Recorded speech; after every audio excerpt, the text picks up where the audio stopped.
everybody. Welcome to the Ignite CDA August board meeting. If everybody will stand and do the Pledge of Allegiance with me. On the lights, okay. To the flag of the United States of America and to the republic for which it stands, one nation, under God, indivisible, with liberty and justice for all.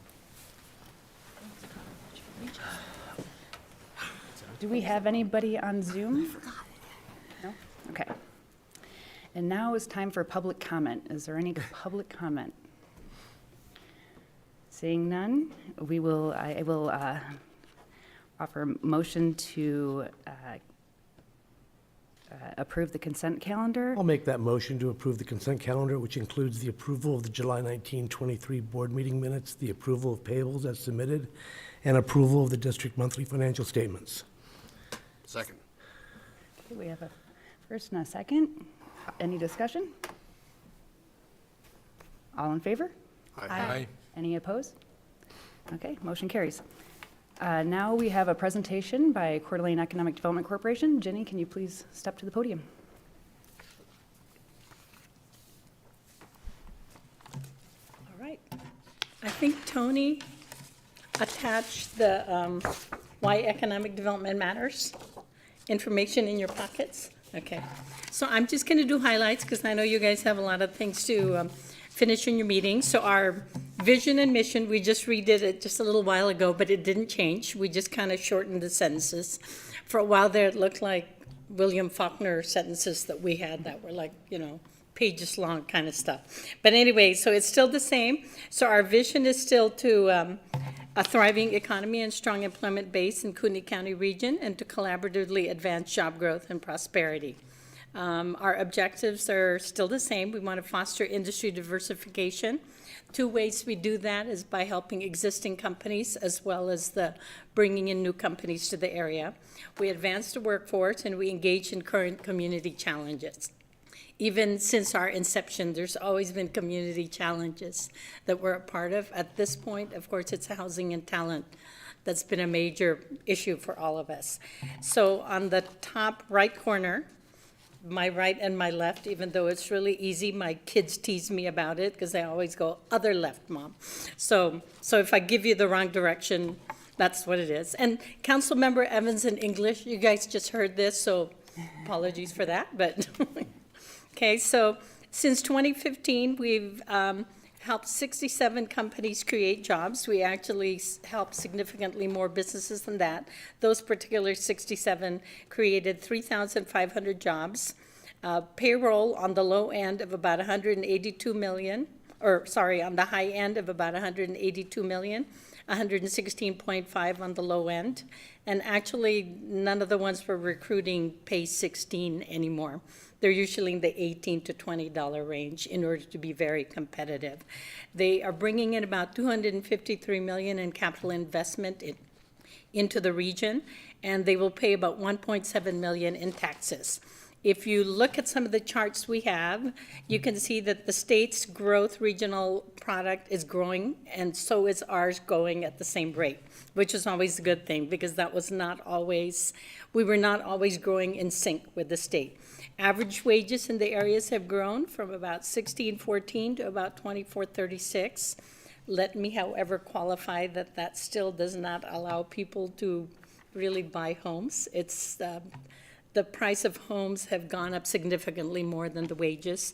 Median household income has also gone up from 48 to about 68, 39.3% increase. But again, it's not quite enough to do the housing. We continue to get new leads from different sources, from commerce, from the chambers over here, from any of our partners in the region. We have about 50 in our project list. They're not all active. Probably about a dozen of those are very active. We have a couple that are fairly big projects, but they're probably 2-3 years out easily. And then we have another 3 or 4 that are smaller that might be within the next 18 to 24 months that they should be coming in. We are continuing to grow our investor members because we just need more funding as an organization so that we can do the different projects that we're working on. Some of the key projects we're working on, of course, is the I-90 Aerospace Conference and Expo is something that we started in 2015 with Eastern Washington. We actually do a lot of things with Eastern Washington because we have the same economy. And between the two economic development entities, GSI and us, we said it doesn't really make sense to recruit from each other because the cars will just turn around and go in the other direction. And the way we look at it is we just need to bring either new businesses into area or we grow the businesses that we have. The I-90 Aerospace Conference and Expo, that was one of its objectives. We really wanted to get all of our aerospace and manufacturing companies together. We wanted to localize the supply chain because a lot of them, before we started I-90, they didn't know each other, so they might be subcontracting from someone in Nebraska when they could be subcontracting from someone in Hayden or in Spokane Valley, and so we wanted to localize that supply chain. We also wanted them to be able to connect with the big manufacturers like Boeing, as well as their tier 1 suppliers. Because our suppliers here are tier 3, 4, so they're the ones that make the bolts, right? ATC makes all the plastic parts that go into our seat handles, just the different parts of the airplane. There's a lot of composites, even wings and assorted things like that. So we wanted them to be able to connect. So we have a B2B segment during the I-90, and they're able to talk to Boeing suppliers. They're able to talk to the seat manufacturers, the one that makes the overhead cabins, and all sorts of different things. One of the key examples that we have where we know that it really is becoming localized, during the pandemic, the supply chain was broken. So a lot of the aerospace companies also do medical device. And so since their supply chain was broken, but they had known each other for 7 years at that point, they contacted each other. Whoever still was not supplying to them locally, they contacted each other. So CNC manufacturers called each other. One of the prime examples is when Acrofab and Continuous Composites worked together and helped our hospital with the masks that they needed. So Acrofab is from Washington, and of course, Continuous Composites, it's over here with Tyler Alvarado. So we were really thrilled when they did that on their own. They didn't even need to call us. Other things that we work on, of course, is the housing affordability and availability. We did a study in 2021. We are updating the study because we want to make sure that there's no strange anomalies that we're going to see through the pandemic. I think it's still the same. We probably will still have about 75% of our population that cannot afford to buy homes in the area. So, of course, we worked with Cortair to see if we can get some housing. And even that development as a whole is targeted for the workforce. So in addition to the 5% we have, there's also a lot of homes that are hopefully going to end up in the price range that we need. We also are working with, there's a talent pipeline management program. We applied for a grant through the state, and we have actually Josh working on this with the manufacturers, with construction companies, and the health industry so that we can figure out collectively what their issues are, and maybe jointly we can find some solutions. We keep hearing stories. We were just at Empire yesterday. They are short about 40 people. They were trying to get 4 interns from Pocatello that were willing to come up here, and they probably would have hired them afterwards. They couldn't bring them up because we couldn't find housing for them. So that's how bad the situation is. Cindy was there, the HR director from the hospital, and she's saying the same thing, of course, that they're having a hard time finding people because we just don't have enough houses in the price range that we need. So we really need to make sure we're working on that. PAHA is working on some solutions, the Panhandle, okay, I'm gonna forget, Area Housing Alliance, and then of course Connect Kootenai is also working on things. Our cross-border partnerships, we work with the Inland Northwest Aerospace Consortium, we work with GSI, we work with INP and Penwar. One of the cool things that happened is about 2 months ago, we submitted an application because we have always kept the hospital URD in mind in terms of really building up the biosciences and the health industry. So we submitted 3 projects, and it's an EDA, IEDC, so Economic Development Administration, International Economic Development Council program. The EDA wanted to put an economic recovery corps together, so about 150 actually mid-level managers are going to be part of that recovery corps. They will send them out across the United States to help with key projects. So the projects we submitted is the biosciences and the health, connectivity, and a creative district. All 3 of ours made the second cut. So they narrowed 550 to 150, and 3 of ours made, and this is jointly with GSI. We've had 2 of the interviews already, and we have a 3rd interview tomorrow. We think we did well, of course, during the interview, and we also think since 3 of the projects we submitted made the cut, we should at least get 1 out of that batch, right? And they said there will be about 100 chosen out of that 150. So we think we have pretty darn good probability. That means we will have a person working strictly on this project on identifying the biosciences and the health industry companies. So what we want to do is we want to replicate what we did with the aerospace industry with the bioscience and the health industry. So we will put a conference together. We want to get them connected.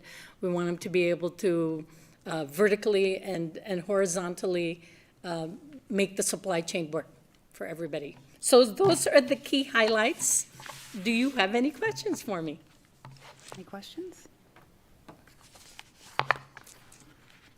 Thank you. Yeah. Thank you. Thank you for Thank all you, your Jenny. work. Thank you. Appreciate it. Okay, now we'll call to order the fiscal year 2023 budget amendment public hearing to order. Tony, did you want to get that started? Thank you, Ms. Vice Chair. 412. Jeff, can you clear that screen so I can bring up my document? I think that's from Chris from last night. Government Way. We can go through Government Way once again. Traffic signal coordination. So, Who knows a password to the left? I might have to get up and rejigger it. Do you know the password, Tony? Maybe, can you hit enter, Phil? That might, there it is. There you go. Thanks, Phil. Top secret password. Yeah. So thank you, Commissioner Metz. I shared this amended budget with the board at the July board meeting. Nothing has changed from what you saw in July. No changes to the amended values that you see on the screen that are denoted in red. So I have nothing else to add for the public hearing. Okay. Is there any public comment regarding the proposed amended budget for fiscal year 2023? Seeing none, we'll close the budget amendment hearing for the fiscal year 2023, and we'll move on to the budget hearing for fiscal year 2024 budget. We'll need to address the need to approve. resolution. Oh, I'm sorry. Yes, the important part. All in favor? Do you have to do a roll call, Tony? Yeah, we need a motion and a second. I didn't Okay. hear the. I'll make a motion to approve resolution number 23-02 for the amended FY23 budget. Second. Okay. Any discussion? All in favor? We'll need a roll call for Aye. that. Okay. So at Chapkus, Yes. Arman, Yes. Evans, Yes. Garcia, Yes. Metz, Yes. Mandel, Yes. English. Yes. Okay, I'll get the next one right. No problem.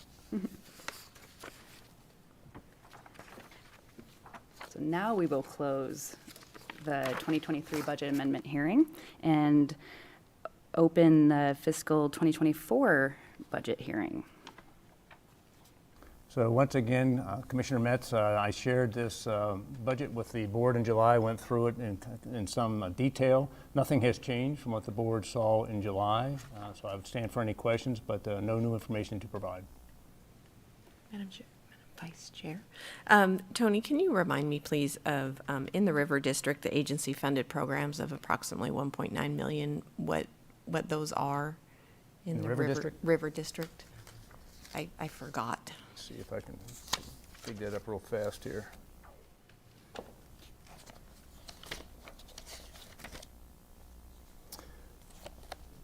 So the agency planned, this is reimbursing the city for Oh, their okay. acquisition costs for the Atlas Mill site.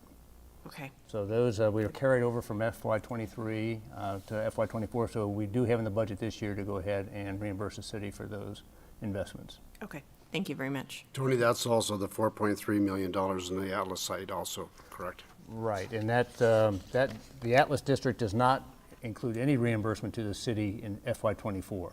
So the improvements in the Atlas District are for Atlas site project. Okay, so 4.5 million is for the site improvements? Yes. Okay. Any other discussion? Questions for Tony? No? Any public comments regarding the 2024 budget? Okay, no public comments. And we need a motion. I'll make a motion to approve Resolution 23-03, adoption of Ignite CDA fiscal year 2024 budget. Second.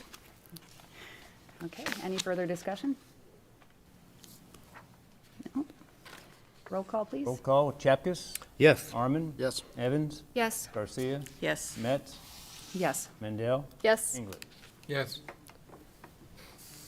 All right, we'll close out the fiscal 2024 budget public hearing and move on to the executive director's report. Thank you. Not much to report on the executive director's report this year, this month, other than invite Phil Boyd up to give an Atlas project update and to address any board member questions that might be. Thank you, Tony, Vice Chair Metz, and board members.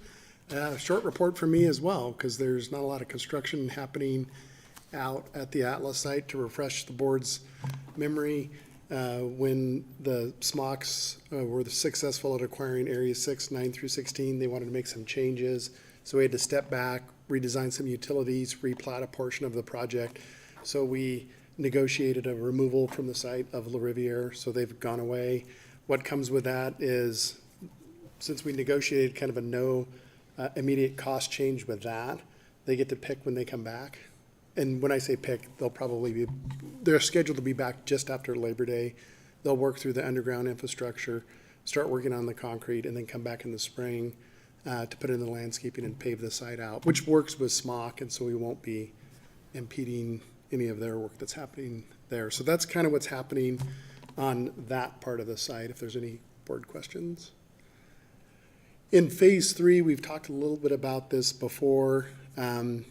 Since it looks like the board might be entertaining the idea of attainable housing there, we wanted to make sure there were no external pressures on that site causing us to move faster on development of it than maybe what the board wanted to move. So there was a sewer line running through that site that connected to the SMOC property. And so obviously they need that sewer line when they get ready to flush toilets in the summer of 2024. And so we've been working on redesigning the sewer to take it out of phase 3. So we won't have that pressure, because it would force us into, we got to put the streets here, we got to put the sewer line in. And so we would be here kind of putting pressure on you guys. What do you want to do about the configuration of the phase 3 development? And there's several iterations we need to go through on that. So we have been working with the city to remove that pressure, we'll call it. So we're not forced to prematurely develop the configuration of phase 3. And then we're also doing some stabilization on the north side of the site in order to open the Celtice Trail that runs along there. Because currently it's closed and we've got protection. There's quite a cut there. We've got protection, but we need to improve it if it's going to sit there for a longer period of time. So that's kind of on the brick and mortar part of phase 3. And Tony and I have been working on this concept. I had been thinking about it, and I was telling Tony, I said, I think we're going to start to have to go to the board and put some pressure to get some decisions, and we're not ready, because you guys don't have enough data on the idea about the attainable housing there. So we think we're removing that pressure on us. Any questions on that? So with that said, last month you'd mentioned an update to the financial model. And so that's where, that was the next place I was going. So, last week I met with Tony, ran him through the update of the financial model. He has, we did a few tweaks last week. He's been going through it with a fine tooth comb. This week, I don't know if you have anything else to update, Tony, but he and I are continuing to make some refinements on it. I anticipate next month, we might have a detailed presentation of the overall Atlas financial condition, both in the short term, like we talked about last month, the land sales, and in the long term, the tax increment revenue, and then the board can give us some direction on how to move forward with the attainable housing concept. I might extend that expectation out to maybe October. We're still not quite sure how soon we want to come back to the board, because we want to come back with a pretty solid recommendation, giving you all the financial aspects, all the social aspects, and all the infrastructure aspects associated with an attainable housing model. So we want to make sure we're loaded for bear to give you all the information you need. So, Will there be multiple options or just, well, we're going to share with you a report prepared by Heartland, giving kind of an overview of all the kind of the models out there and kind of how they winnowed it down to a recommendation that we're going to kind of fine tune and bring to the board and see if you buy into our strategy. And if you don't, then there's other models to look at. But we want to kind of take that heavy lifting off of your shoulders, put it on us as staff and consultants to kind of bring you what we think might be the best model out there, and then have a discussion. well, looking forward to seeing that. And Commissioner Chapkus, we will have you guys have seen the preliminary configuration of the Phase 3. We might refine a little bit more on the type of product that's in there. You know, is it all family product where it's 3-bedroom? Is it all 1-bedroom product? And we'll have a little bit more detail on that, and I think those are some guidance we'll get from the board. No, I understand the challenges. I Yeah, do. yeah. So, let's see. And then the last update is on the monument signs. I know Commissioner English is always interested in the monument signs. We've been working with the adjoining property owner to get an easement, temporary and permanent easement. Danielle and I worked together to send these to him maybe 6 months ago. And it's just been consistent pestering of him. We finally got their comments back. Daniel's team went through it. They look pretty simple. We anticipate getting them, Danielle should have it back to them this week, and hopefully we'll get the easement from them and move forward. And just a bit of background on the easement. We had originally had the monument sign in the city right away, outside of any area that, just right on the edge of the right of way. As we worked through that with the city, their preference was to not have it in their right of way. And they said, if you really need it in the right of way, we can talk about it, but we would much rather you have it out of our right of way. Which literally meant moving it 6 feet. And so, trying to be good partners, we just said, we'll go move it out of the right of way. I think there's some broader implications of the city putting a monument sign in the right of way. They're trying to get rid of those as a matter of good practice, I think. So we didn't want to put undue burden on them. So that's the background on the easement. So that is my short and sweet report. No pictures. No pictures, I know. Are you going to use elements of the housing study for the Heartland discussion when? We have, and there's kind of a funnel of how much do we go out and start reaching out to the other groups yet? And do we do the chicken and the egg thing where, do we reach out first or do we get direction here? And I think the conclusion was Tony wants to get direction here. And then once you guys have had opportunity to think about it, you can tell us how you want us to proceed. But yeah, we're pulling information, and Heartland's looking at that and other models they've looked at Okay. in Washington, Oregon, things they've been affiliated with. Thanks, Bill. Okay, thank you. Thank you. Anything? That's all I have. I have one question for you, Tony. What is the status of all of the projects in the Lake District that are coming up in on September 30th? Well, now that you asked, so we're getting after the museum. So remember, as you recall, the board, transferred $700,000 to the city for the use of site improvements for the museum project. They let the contract, and I have been assured by city leadership that those funds will be spent by the end of September. So we're going along that path. Then I met with city leadership about the other projects in the Lake District that we agreed to be transferred funds. And some of them will be 100% complete and some of them won't. So there might be some funds returned to the agency for disbursement to the taxing entities. And then the other one is the Chamber, Coeur d'Alene Chamber of Commerce. They're under construction right now. Olivia was at my office a couple of times this week, and she witnessed the construction going on there. And they're moving forward. I met with the Chamber President today, and they have no concerns about spending our money by the end of September because the bids came in quite a bit higher than they were anticipating. And they're dealing with this thing called change orders now that, kind of always infiltrate projects. So I don't think there's going to be any concern about those Lake District funds being spent by September 30th. Thank you. Does anybody have any questions for Tony? No? Thanks, Tony. All right, time for board commissioner comments. No, hearing none. Entertain a motion to adjourn and go into executive session. Idaho Code Section 74206. I will make, she's looking right at me. I know, because Motion maker. I'm a good motion maker, okay. I make a motion that we go into executive session under Idaho Code Section 74-206 subsection 1B to consider evaluation of the Ignite CDA Executive Director. thank you. I think we are adjourned and entering Need a executive. second and a roll call. Second Oh. and a roll call, Oh, right? I'm sorry. I'll second. Didn't realize we did that. All in favor? Or are we doing a roll call? We'll do a roll call. Chapkus? Yes. Arman? Yes. Evans? Yes. Garcia? Yes. Metz? Yes. Mendel? Yes. English? Yes. Okay. Okay, now we will adjourn To executive session. to the executive session. Yes.